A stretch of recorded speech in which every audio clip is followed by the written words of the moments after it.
नमस्कार, GD news में आपका स्वागत है। पूर्व मंत्री संजय गर्ग सहारनपुर जनपद की न केवल बड़ी राजनीतिक हस्ती माने जाते हैं, लेकिन उनको पिछले कुछ दिनों से लेकर चर्चाएं तेज हो रही है, राजनीतिक सरगर्मियाँ उनको लेकर बढ़ी हुई है। उसका कारण भी ये है कि वो जल्द ही भाजपा का दामन थाम सकते हैं। भाजपा का दामन कब थामेंगे यह भी निकट भविष्य में तय हो जाएगा। हालांकि जीडी न्यूज ने आज उनसे फ़ोन पर बातचीत की है। उन्होंने यह तो स्वीकार किया है कि मैं सियासत का पाला अब बदल रहा हूं, लेकिन कब बदला जाएगा इसको लेकर उनका कहना है कि हाईकमान की तरफ से अभी मुझे तारीख नहीं मिली है। जैसे जीडी न्यूज ने उनसे पूछने का प्रयास किया, क्या आप बीजेपी में किसी शर्त के साथ जा रहे हैं या बिना किसी शर्त के साथ जा रहे हैं, इस बात को लेकर उन्होंने चुप्पी थाम ली है। इस चुप्पी को कैसे समझा जाए यह भी भविष्य में देखने वाली बात होगी। सियासी पंडितों का मानना यह भी है कि संजय गर्ग अगर बीजेपी में जा रहे हैं तो लोकसभा चुनाव के बाद अगर अच्छे बेहतर चुनाव परिणाम यहाँ से आते हैं तो उनका इस बात को लेकर इनाम भी देने का काम बीजेपी हाईकमान करने जा रहा है।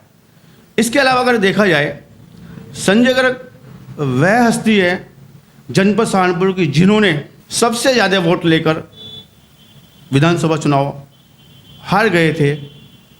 बातचीत की जाए उनके बीजेपी के दामन थामने से किस तरह का असर यहाँ पे पड़ेगा, क्या क्या समीकरण उभर कर आएंगी। जीतने वाला विधायक वर्तमान समय में राजू गुंबर बीजेपी के पास है, लेकिन संजय गर्ग न केवल अपनी बिरादरी में एक अच्छी पकड़ रखते हैं, इसके अलावा दूसरे समाज में, यहाँ तक कि जाए मुस्लिम समाज में भी वो अच्छी पकड़ रखने का कार्य करते हैं।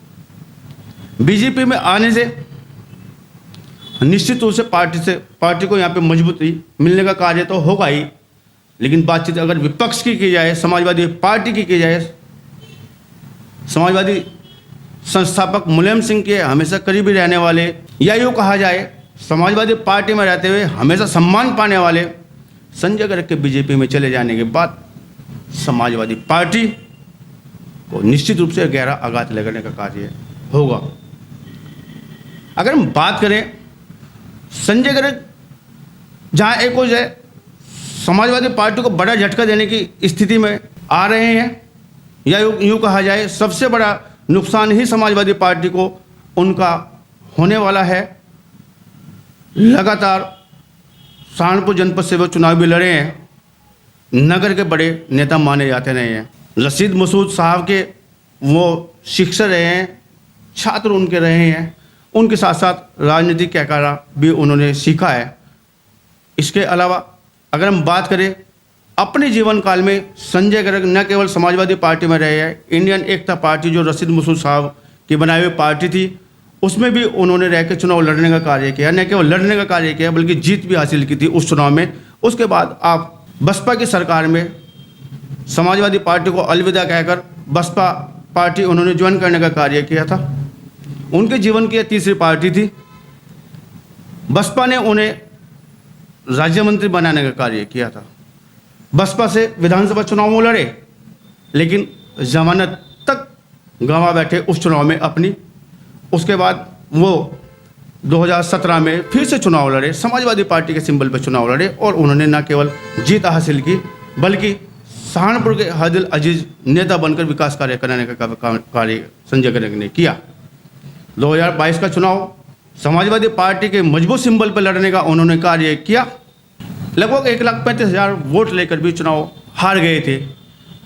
अब देखने वाली बात यह होगी कि संजय गर्ग के भगवा में होने से क्या समाजवादी पार्टी को बड़ा झटका लगेगा, वहीं भाजपा को इस हारी हुई सीट पर भी, सहारनपुर लोकसभा सीट पर संजीवनी मिलने का कार्य हो सकता है, ऐसा सियासी पंडितों का मानना है।